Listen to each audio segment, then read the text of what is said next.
Ethiopia has officially inaugurated GERD, Grand Ethiopian Renaissance Dam, amid fears of a new conflict in the Horn of Africa. Because statements coming from Ethiopian officials, ministers, activists are very dangerous now. Obviously, sad day for Egypt and Eritrea, who attended the inauguration ceremony of GERD. And what about Tigray? Did anyone from Tigray participate? What is the next target of Prosperity Party government? Is the next target achievable or not? All that in this video. Welcome to the channel. Thank you for watching. Firstly, we know that for the last 2 days, African leaders have been arriving in Ethiopia. Some of them arrived in Ethiopia to attend the inauguration ceremony of GERD, Grand Ethiopian Renaissance Dam. African leaders attended Africa Climate Summit. Last night, they attended a ceremony organized on the eve of the inauguration of GERD, and today they attended the formal ceremony organized to inaugurate GERD. Which leaders attended the ceremony? Only neighboring leaders. Not all, but Ruto was the main participant. William Ruto, Kenyan president, was the main participant. From South Sudan, Salva Kiir came, South Sudan's president. Djibouti's president Ismail Omar also attended. Hassan Sheikh also attended. Hassan Sheikh arrived in Ethiopia yesterday.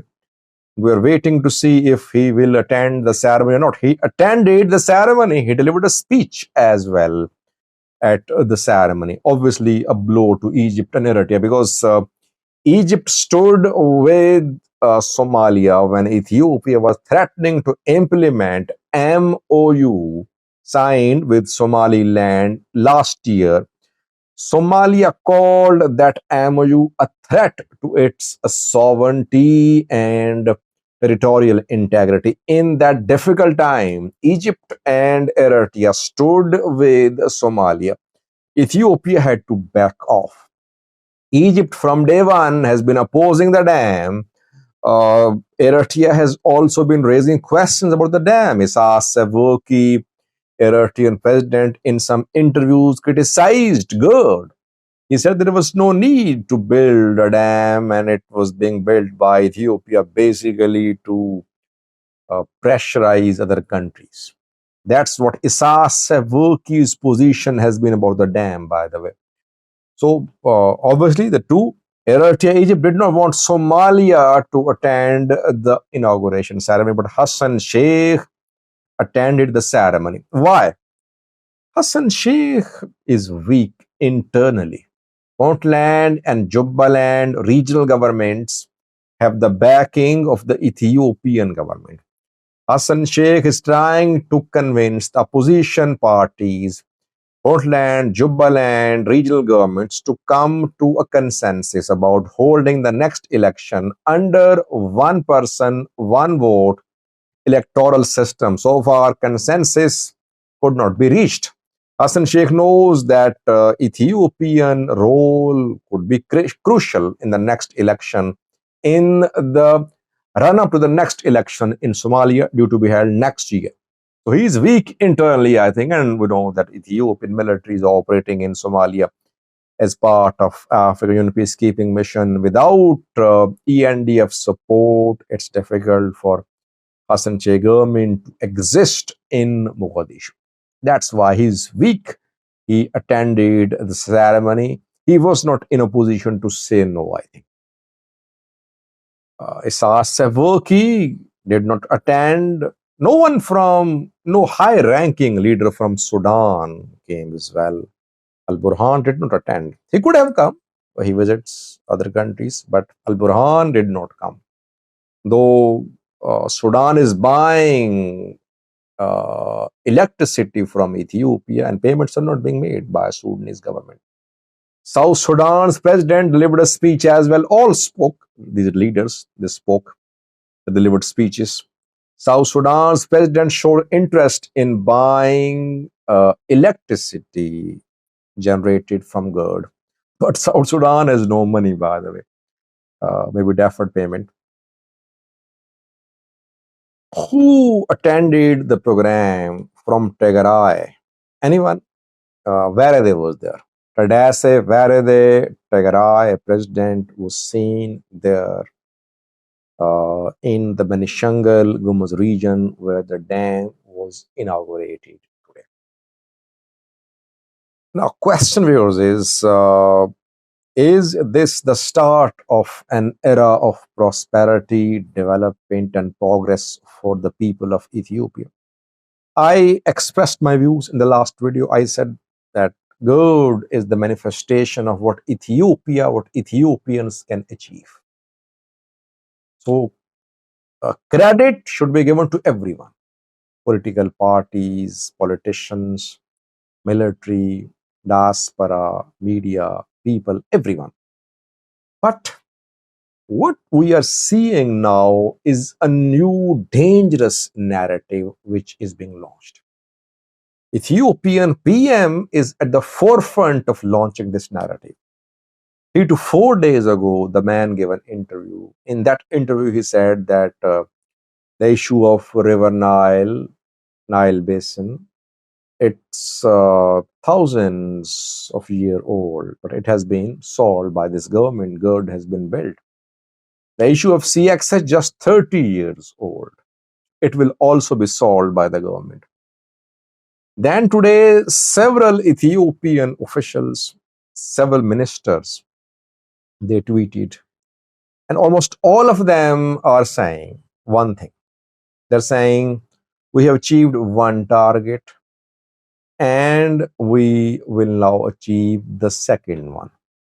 Their second target is access to the Red Sea. It means after the inauguration of GERD, Ethiopia will intensify its efforts to gain access to the sea.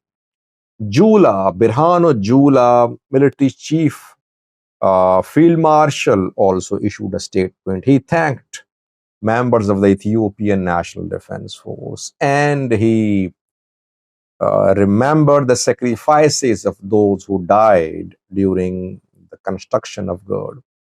The man talked about traitors too. He said external enemies and traitors try to create obstacles, but we achieved our target. It means that still there are people, there are groups in Ethiopia seen as traitors by the military, by the government. Still there are groups, countries seen as enemies by this government. So I fear that in coming days, we could see intensified campaigns for gaining access to the sea. If the campaign is diplomatic, nothing wrong with that.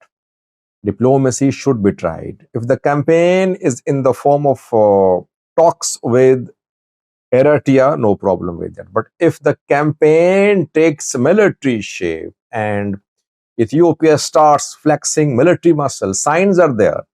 Ethiopia could start flexing military muscles. If Ethiopia starts exploring the option of the use of military to gain access to the support, then it will be alarming, unfortunate for the Horn of Africa.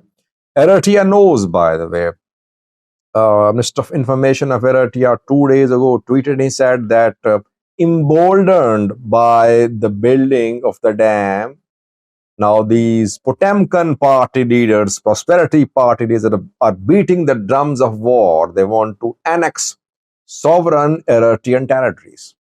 This is what he meant, which I am explaining.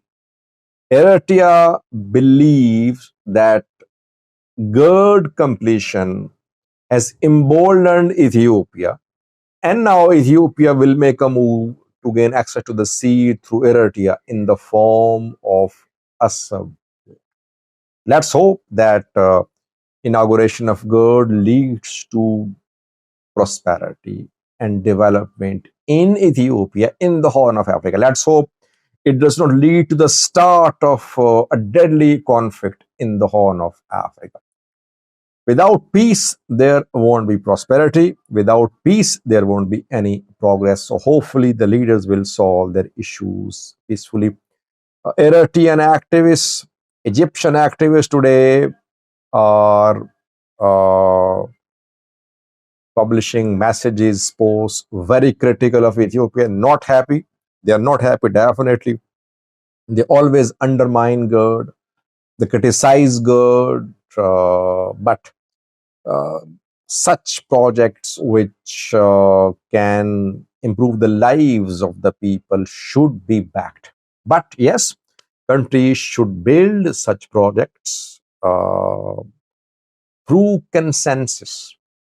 Unilateral coercive measures should not be followed and practiced by any country. So coming months, this month and the next month, September and October are crucial. Let's see. Thanks for watching.